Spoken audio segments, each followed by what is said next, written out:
আজকে আবার চলে এলাম বাবার বাড়ির খাওয়া দাওয়ার পার্ট 2 নিয়ে। মানে এত রকমের খাবার যে একসাথে একটা ভিডিও আমি করতেই পারলাম না, আর আমার সত্যি বলতে করতে ইচ্ছাও হলো না।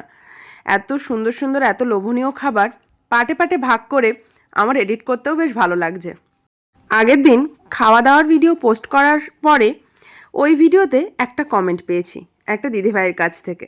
উনি বলেছেন যে আমার বাবার বাড়ির সবাই তো নিরামিষ খায়, আমি আসলে আমিষ হয় নাকি ওনারা শুধু ক্যামেরার সামনে নিরামিষ খান আবার পেছনে আমিষ খান। তো আমি এটা একটু ক্লিয়ার করে দিতে চাই। আমার বাবার বাড়িতে আমার দাদা বৌদি শুধু নিরামিষ খায়, তাছাড়া আমার বাবা মা আমার ভাইপো আমিষ খায়।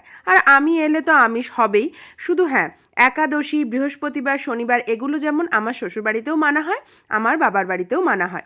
তো সে যাই হোক, বেগুন পোড়াটা কিন্তু দুর্দান্ত ছিল। শীতের সিজনে এই প্রথম প্রথম বেগুন পোড়াটা যে এত ভালো লাগে। তারপর ছিল পুঁই বিটুলির সবজি, আহা হা হা, এটার তো তুলনাই হয় না।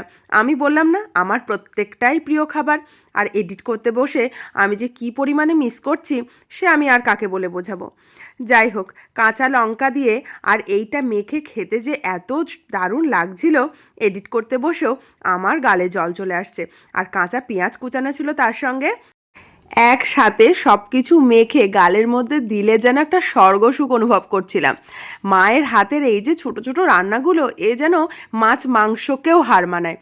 শুধু একটা মেয়েই বুঝবে, যাদের বিয়ে হয়ে গেছে। বসে বসে খাওয়া আর মায়ের যত্ন আদর করে দেওয়া শুধু তো একটা মেয়েই জানে। তো যাই হোক, আজকে এটুকুই। সবাই ভালো থেকো, টাটা।